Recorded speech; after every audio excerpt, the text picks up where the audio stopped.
Sa tanan, mabuhay ang barangay komunal. Murag wala kay pamaham. Nagkakawa na ba mong lugaw? Huwag pa naabot na mong lugaw siguro. Okay, sir. So, may buntag sa tanan, usap, magpaila ko, ako si Sherwin Manuel. Ako ang Chief of Staff sa opisina ni Congressman Vincent Garcia o ni Councilor Javi Garcia Campos. No? Kailaman mo nila, no? Yes! Hinsa may wala makailang. Kaya itong ipaila-ilang. Napa si mama, wala makailang. Ulit po niya. Okay, Grace. So, yes, so si Councilor Javi, ay nasi Irish akong kauban, no? Sa munayang isuot din ako kasi wala kailang kay Councilor Javi. Nasa t-shirt na ako. Si Councilor Javi, second termer nga councilor, pag-umangko ni Congressman Vincent Garcia. Si Congressman Vincent Garcia po na ana sa iyaha ika-fifth term. Nagsugod yata siya mga 2001 pa as congressman. Unya, nakabalik siya after ni Congresswoman Belen Garcia. Nibalik siya atong 2019. Yan nagpapili pag-usap niya itong 2022, no? So, ani ako rin on behalf of them because unfortunately due to conflict of schedule na pinakay Lunes kaayo, naghan og mga naka-schedule yun, no? So, on behalf of them, ilang gustong ipaabot ang ilahang mainitong pagbati nini sa barangay komunal. Of course, I would like to greet ato ang mga kagawad na Lito Soliva. Ito silang palakpakan. Ilan naman ang mga ginagawa sa si Kagawad Jason Kayunda, Kagawad Gregorio Nakandakal, Kagawad Harmonte, Kagawad Serino Mayosa, Kagawad Rosie Balbido, and of course, ako ang former kapitan, Kagawad Mark Galvez. Huwag mo ay pag-abot ni kapitan. And of course, sa ato ang makusganong barangay captain, si Ma'am Ingrid Joy Scalercio. Kauban of course nato, no? Ato ang recognize po ng mga SK kagawad na kita naman tanong somewhere sa mga activities nato. And of course, ato ang SK chairman si Sir Joshua Scalercio. Good morning. Naapo din niya ang ato ang mga barangay functionaries. Of course, kauban nato din ni si representatives sa office ni Councilor Alrayan Alejandre ang kagawad no? Ikapila na kang term 1. Last term. Magkapitan na lisunod. Ito. Si Kagawad Elmer Ototan ng Barangay Mando. Kauban daw nato karon ang mga functionaries. Asama ng mga functionaries sa barangay. Dapat di palingkod. Daas daw ka mo. Mga lubong pamayapa. Yan, kanin mo hindi mga brains sa tanang husay. No, mga legendary man na basta mga lubong pamayapa kay naging wisdom din na sa ilang trabaho, no? Kauban usab nato ang mga purok leaders. Kompleto ba ang mga purok leaders? 17, tama ba? 17 ka mga purok leaders. Naapod pa ang mga sectoral representatives like sa seniors. Asama na mga seniors. Ito, naipipila. Mga women's organization. Pagkaayo. Sa pabang sector, na nakakaroon din mga purok coordinators, barangay coordinators. Asa man sila dapit? Ayun, yan kayo. Ug sa ato ang tanan, again, good morning, no? Gusto ipaabot ni Congressman Vincent Garcia o ni Councilor Javi Campos duha ka mensahe. Actually, tulo pa kay pakapinan ako. Una, ang ilahang taus-pusong pagpasalamat yun sa hugot nga suporta sa barangay komunal. Ato nang palakpakan. Kasulod sa pipila ka tuig na paglingkod sa pamilyang Garcia dinhi sa Dakbayan, wala ipaltos nga ang barangay komunal nagsuporta sa pamilyang Garcia o sa ilahang politikanong kinabuhi.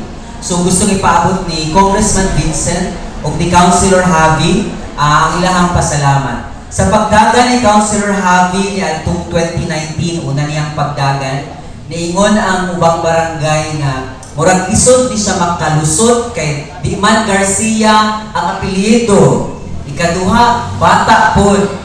Pero kana dipakita sa taga-barangay komunal na kayang makadaog, no, tungod sa inyong hungtanong pagsuporta.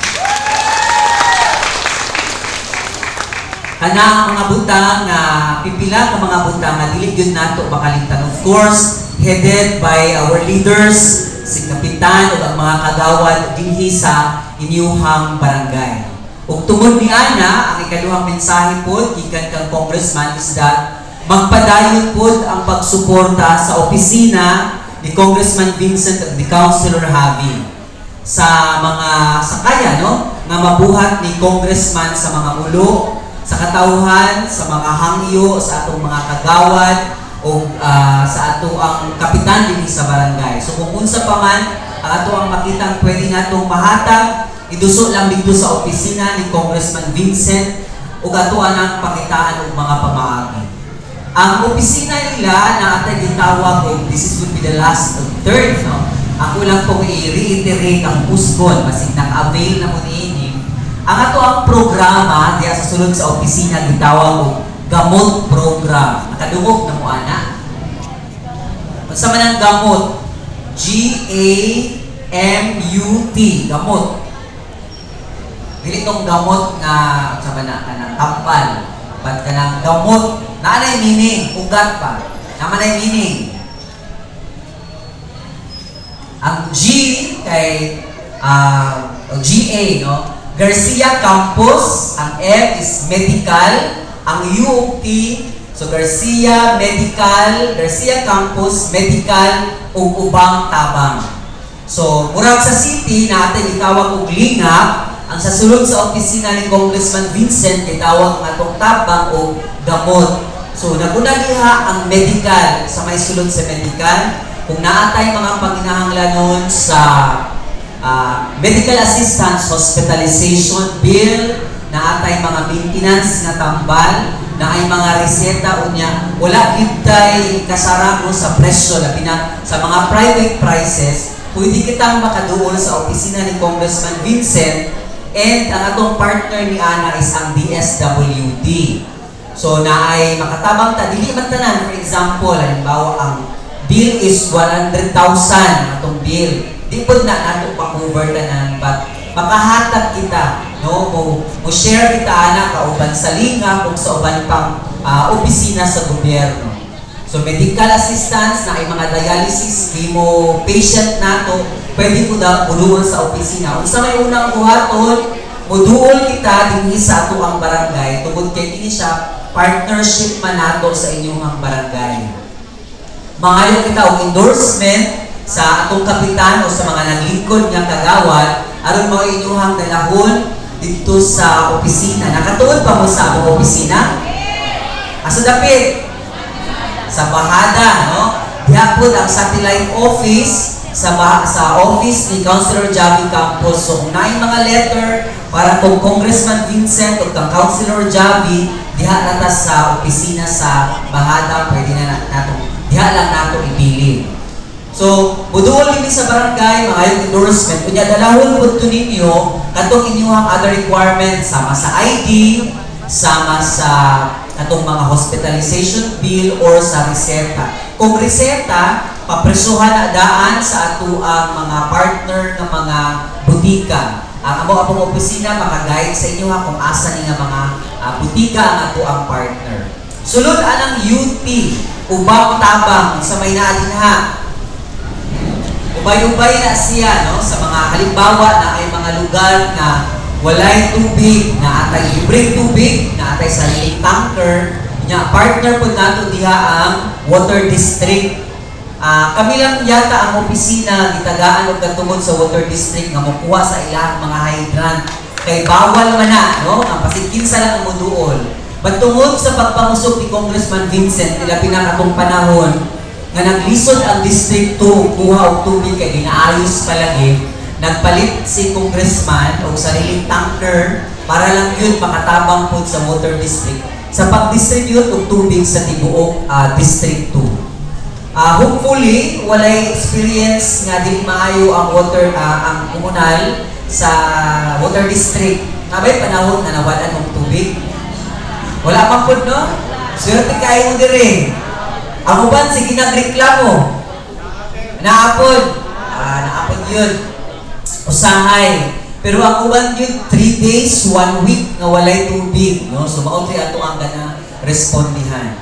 Naabot kita yung mga daghang libreng services. I-request ninyo kung halimbawa sa inyong mga purok, sa inyong mga sityo na amoy mga activities o dini sa barangay, no? Kung namin mga activities na atay libreng eye check-up, libreng hair cutting, kanang pagpagupit na binakaroon pagbalik sa eskwela, naabot tayo mga gamit sa sound system, LED o mga lights. Kana hinuod siya on request basis niya. First come, first serve basis ta. Daghan ang request, so sa makauna lang siya og request. No? But ang priority gid nato sa ato ang mga serbisyo is ang activities sa mga barangay. No?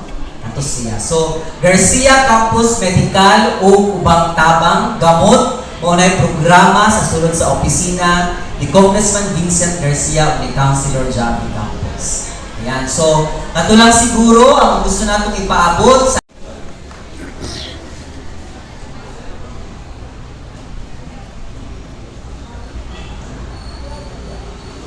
Hey. Yes, good morning sa Totanan. Ito pa mga ba? Thank you.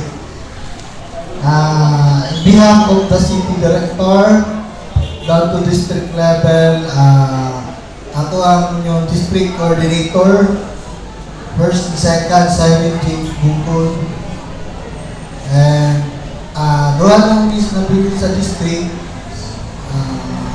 naarito sa opisina karon ang isa. So, in behalf of the city director, Mag-BQP Sarcena, salamat sa inyong invitasyon sa inyong barangay assembly in the first semester in this year, 2024. Nala ko yung short message lang ang akong ipaabot sa inyo from SILG, Secretary, Interior, Local Government, Attorney Benjamin Binor C. Abalos Jr. So, short message lang para makasugod na po mo sa inyong mga barangay official for reporting in the last quarter of 2023. So, we start isang mapagpalang umaga sa ating lahat. Tangalan po ng Department of the Interior and Local Government o DILG. Ako po ay lubos na nagagala sa pagsasagawa ng makabuluhang pagpupulong na binubuo ng ating mga bagong halal na barangay official and sangguniang kabataan official. Pinangungunahan ng ating mga masisipag, lalong-lalo na sa ating punong barangay at iba pa mga barangay official and functionaries. Ang ating mga barangay tanod, lupon tagapamayapa at iba pa nating mga kasama sa ating pamalang pangbarangay na patuloy na nagbibigay, nagnaabot na serbisyo sa komunidad. Magandang umaga din po sa ating mga other agencies like City Councilor, sa inyong suporta. Sa oras na makasama natin masaksiyan ang unang barangay assembly day ng ating barangay, pati na din mga nandito ngayon upang makibahagi at magbigay ng suporta para sa pagpupulong na ito. mostly, especially na dapat na kilalanin at i-acknowledge ang presensya ng lahat ng mga residente ng ating barangay na nakiisa sa ating programa ngayong umaga na may tegang barangay at mamamayan sama-samang nagtutulungan sa pagtaguyod na maayos, maunlad at mapayapang pamayanan tungo sa isang bagong Pilipinas. So, in the short message, dagat kayong salamat sa mga suporta labi na sa ato mga barangay functionaries the past few years during COVID. Dako kayong among pasalamat sa pagtinabangay nato gikan atong 2019 na COVID. And then, naano ko bagong virus gud karon. Take note jud ta na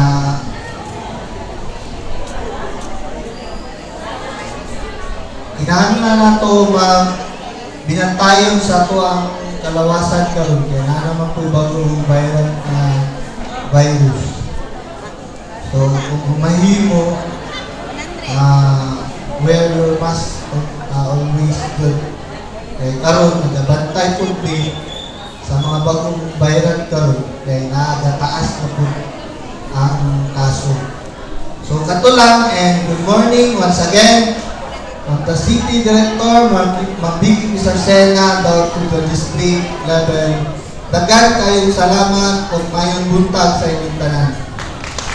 And that was from DILG, Mr. Cyril James Bugol, our second district coordinator. And now, let's hear the message from our Barangay Captain Honorable Bob Joy, Ingrid Joy Escalarcio. A round of applause, please. Magandang umaga po sa lahat, lalong-lalo na sa mga mahal nating sita. Sir Cyril James Bukol of DILG, Sir, good morning.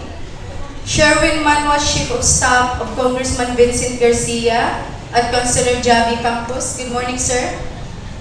Kagawad Elmer Ututan, Chief of Staff of Councilor Dayang. Hello, what? Councilor Alrayan Alejandre. Good morning, sir. At sa aking mga mahal na kagawad na laging nakasuporta, mga kagawad, salamat po. At sa inyo pong lahat, sobrang salamat po sa walang sawang pagmamahal at suporta sa administrasyong ito. Salamat din po sa pagpunta nyo sa kauna-unahang assembly natin ngayong taong 2024. Nagiging posible po ang lahat dahil po sa inyong lahat. At para po talakayin ang mga naging proyekto natin at para po mas maunawaan ninyo, bibigyan ko po ng pagkakataon ng ating former barangay captain at unang kagawad, Martiu Galvez, para po mas maipaliwanag po ang lahat. So, again, maraming salamat po. God bless everyone.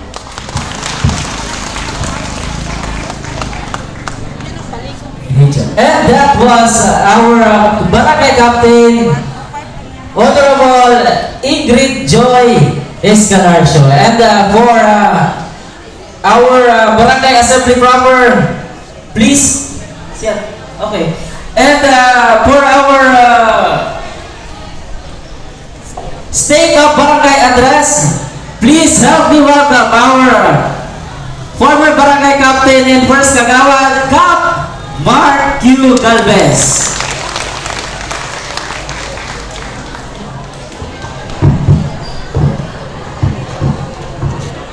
Good morning. Thank you. Isa tolong isa si Rodney. Thank you, Rodney, ha. Improving, ha. Thank you sa inyong tanan, sa inyong pag-aling, ha. Beforehand, I would like to acknowledge my respect to our visitors. My good friend, kita nyo kanina, isa ka pinaka-saligan ni Councilor Dayak nga ako ang kumpare. Ang ato ang incoming barangay captain sa barangay Mandok. Barangay Kagawad, Elmer Otutan. Yan, ang iyahang kuya, si Kapitan Otutan, mo ay barangay captain sa barangay Mando. No? Ang ato ang igsuon na barangay diri sa Sikan District, sa Buhangin District. Very close na to ng barangay Mando, kay very close na to ang barangay captain niya, which is kuya ni Kagawad Otutan. Palakpakan na po usap ang barangay Mando. Si Councilor Alejandre, wala pa. Kapit siya. Okay, si Councilor Alejandre, gibansagan siya ng pinaka-aktibong konsihal. Ripseldor, mga kalakad. Ayan, Ayan, sekretary namin. very visible sa mga barangay-barangay na ganito siya. Very visible siya, very dali siya tawagan, very accommodating siya. So hopefully si Councilor Alejandre will become one of the top councilors next election diri sa itong barangay ha. Tabagan na to sunod election. Wala pa siya, pero maabot daw siya. Ang ako ang amigo, Chief of Staff ni Congressman Bercel Garcia, si Sir Sherwin. Palakpakan na to. Dugay na ninyo nagkita, ang akong gitimanan sa iya yung hinapay ragyon. Karon nakita, namiingan na ragyan po niya yung hinapay. Palakpakan na to si Sir and behalf kay Congressman Ben. O kay Councilor Javi Campos, of course. Ang ako ang amigo, ang ako ang boss. Kakabalo mo, kani mga barangay captain na aming mga boss. Ang among boss, kani mga taga-DILG. Dugay na akong amigo sa pagsugod pa lang nako. Katong medyo bata pa kayo ko, gamay pa kayo ko, nagkagawan nako, hantod didako-dako nako gamay, nakapitan na po ko, amigo gihapon ako siya. Siya to nag-guide sa amon sa imong buhaton, sa dapat na mong buhaton. Karon, dako na siya, ako gamay lang gihapon. Ang ako ang boss from DILG, Cyril Bukol. Palakpakan ako. At least pasalamat ko kay gibisita na sa to ang mga kuhan, ato ang mga dating ng mga amigo pa kaniadto pa. Pero katong kapitan pa ko, wala dyan nabisita sa ako ni sila. Karoon na ito nabisita kasi Ma'am Joy na ang kapitan.